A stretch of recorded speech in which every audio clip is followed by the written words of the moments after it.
What is the process? How does it come about that this, from your experience, how do we reach the stage where the Princess of Wales is delivering this video? There must be a lot of meetings. Does the royal member of the family decide themselves? We know that Kate, as you pointed out, wrote this herself. What happens in previous times where you've worked in it? How does this normally work? Well, in previous times, I mean, we use the example, and I use the example of the Queen's tribute to Diana on the eve of the funeral. She was up at Balmoral. She was being castigated by every newspaper under the sun in the UK for remaining there and not being in London. What she would have done in London with tens of thousands of people mourning is who knows. But she was up there at Balmoral. She was caring for her grandchildren. William, at the time 15, Harry, at the time 12, and they needed her because she's dealt with death in the family and she's able to counsel them and understand what they're going through and help them overcome the trauma of losing their mother. And she decided early on, yes, there was a clamour by newspapers, she's got to say something now, which was on the Monday, the day immediately after the death of Diana. No, she does things by instinct. She's not going to be bullied and wasn't bullied into doing things. The eve of the funeral was exactly the right time to do it because people's minds were focused on the day after the funeral. They had got out of their system the death of Diana, Princess of Wales, and were just there as a means of showing support, not just for Diana, Princess of Wales, who died so tragically on the Sunday, but also for the royal family. But I think sorry, Matt, I don't mean to interrupt, but I think where Matt's going with this is that William and Kate will have probably decided together that it was a right time to give the message. Because you were saying about timing, and certainly it was the right time in terms of the public were clamouring ahead of Easter when people are expecting her. I think people thought when Kensington Palace said she'll be back after Easter, they meant Easter Monday. When she knew she wasn't going to be able to, she had to come right back out. But it was interesting, Harold Macmillan said many, many years ago about the late Queen that she means to be queen and not a puppet. And I think William has very much taken that same ethos. He is not going to give in to the demands of the public saying we need this on their schedule, because then it sets a precedent of how things have to be done. So I think really what would have happened is that William and Kate will have decided together, this is what we want to do. Then you go to the team and say, this is what we want to do. How do we facilitate this? And they're there to support. And the reason I bring that up, Matt, is because particularly in the US, so many people have said, oh, I feel a little bit bad about what I said. I'm embarrassed and I feel cruel that I got in on the memes and I was joking with everyone else. But the palace comms dropped the PR. It was almost like the palace made me do it and that's why I behaved badly. And so I think really this is a lovely opportunity actually to say that it's not the palace comms that are pulling all the strings and determining what William and Catherine do. It's William and his wife leading the charge in terms of what they feel ready to do. They're the principals. And they get sometimes, sorry. They decided they wanted to do it. They had fixed on a date when to do it, which was after the children had broken up from school and Mum had explained to them what was wrong. They felt that was the right time. They told their comms team, this is what we want to do, facilitate it. But do we forget sometimes that this is essentially a family? We call it a firm. Do you know what I mean? You're right. People do forget that it's a family. Yes, King George VI coined the phrase "the firm," and I suppose, you look at it overall, it is the firm because it is the firm of monarchy PLC. But it is a family, and it's a family that suffers the same traumas and the same misunderstandings as anybody else. I mean, thousands of people are diagnosed with cancer. As Victoria said a while ago, there are no distinctions between whether it's a royal family, a big businessman, or you and I. We're all susceptible to it. You mentioned about the US, obviously you work a lot in the States.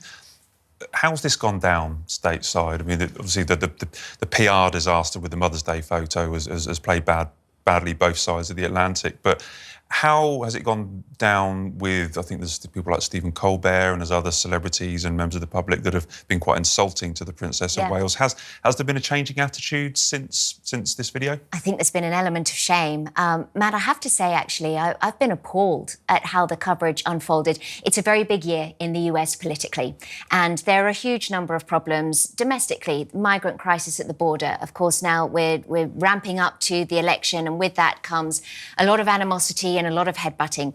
And I think the royal family sometimes serves as a little bit of a distraction, and it can be viewed on occasion as a bit of a soap opera. And I think people just forgot their humanity in the process, and it became almost a game of topping. And I think it's presented quite an interesting fork in the road for mainstream media, because it's one thing for us to say this is what's happening on social media, but what is it when social media is informing the news? And so this hashtag, where is Kate Middleton, falling down the rabbit hole, the celebrities really started to get in on that. And Blake Lively actually did issue an apology. It was probably the most sincere apology of all of them. But there were mainstream media personalities who people look to for truth and authenticity and accuracy, using words like missing and disappeared. And I thought that was quite insidious, because that's giving legitimacy to those conspiracy theories and validating them in a way, which then enabled other personalities to really get in on the action. So where before it might have been kind of your D-list celebrities, we're talking about the morning show hosts, trickling then into the news magazine shows that are on in the afternoon, then going into the late night comics. I think overall they recognise that they behaved appallingly. There have been some apologies, some are a bit more sincere than others. Some have qualified it with, well, I'm sorry about this, but a cancer diagnosis never should get a but in my book.